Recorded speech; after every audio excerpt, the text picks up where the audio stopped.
Hukum laut terutama laut samudra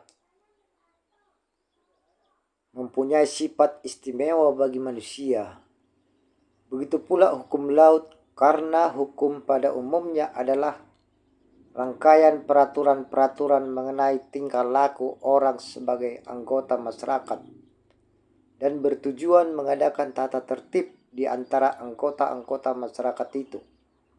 Laut adalah suatu keluasan air yang meluas di antara berbagai benua dan pulau di dunia. Melalui laut, masyarakat internasional dan subjek-subjek hukum internasional lainnya yang memiliki kepentingan dapat melakukan perbuatan-perbuatan hukum dalam hal pelayaran, perdagangan, sampai penelitian ilmu pengetahuan.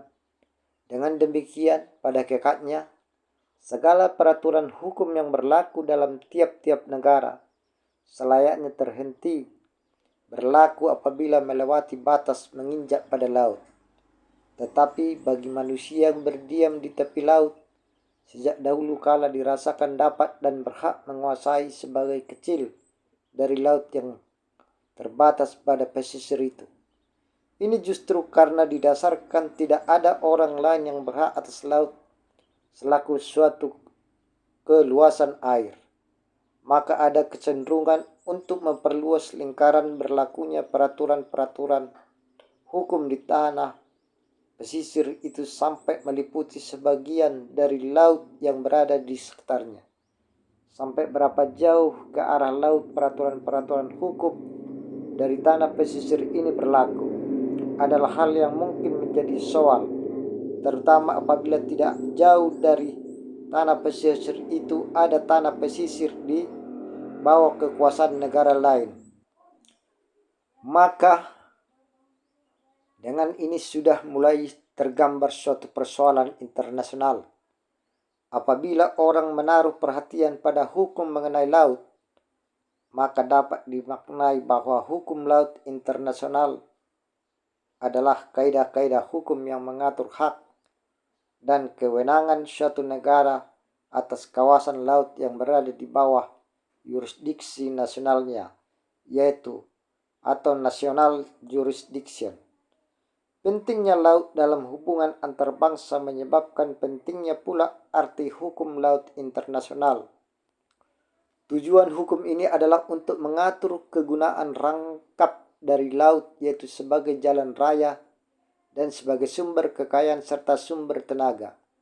Di samping itu, hukum laut juga mengatur kompetisi antara negara-negara dalam mencari dan menggunakan kekayaan yang diberikan laut, terutama sekali antara negara-negara maju dan berkembang. Hukum laut internasional terdiri dari hukum laut internasional publik atau International Law of the Sea dan hukum laut internasional perdata atau Maritime Law. Hukum laut internasional yang bersifat publik atau yang biasa disebut United Nations on the Law of the Sea atau UNCLOS menghasilkan peraturan tentang laut teritorial, zona tambahan, selat-selat yang digunakan untuk pelayaran internasional, perairan negara kepulauan, zona ekonomi eksklusif, landas kontinen, laut lepas, perbudakan, pembajakan, perdagangan narkotika dan psikotropika, penyiaran gelap dari laut lepas, pengejaran seketika, kabel-kabel dan pipa-pipa bawah laut, tertutup atau setengah tertutup, hak negara daratan untuk akses ke dan dari laut serta kebebasan transit, kawasan dasar laut dan dasar samudra dan tanah di bawahnya, pelestarian dan perlindungan lingkungan hidup, riset ilmu kelautan, pengembangan dan alih teknologi, dan penyelesaian sengketa-sengketa. Sedangkan dalam Guideline for Maritime Legislation sebagai hasil dari The Legal Expert Meeting on the Model Maritime Code for the CAV Region menyebutkan bahwa ruang lingkup hukum laut internasional perdata atau hukum maritim sedemikian luas yaitu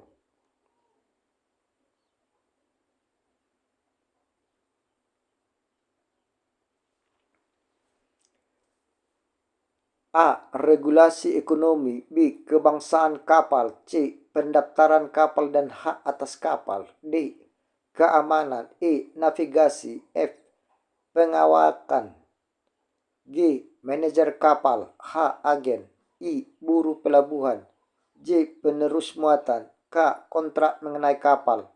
I. Hipotek kapal dan piutang maritim. M. Tanggung jawab dan batas tanggung jawab maritim. N. Angkutan dan kontrak lainnya. O.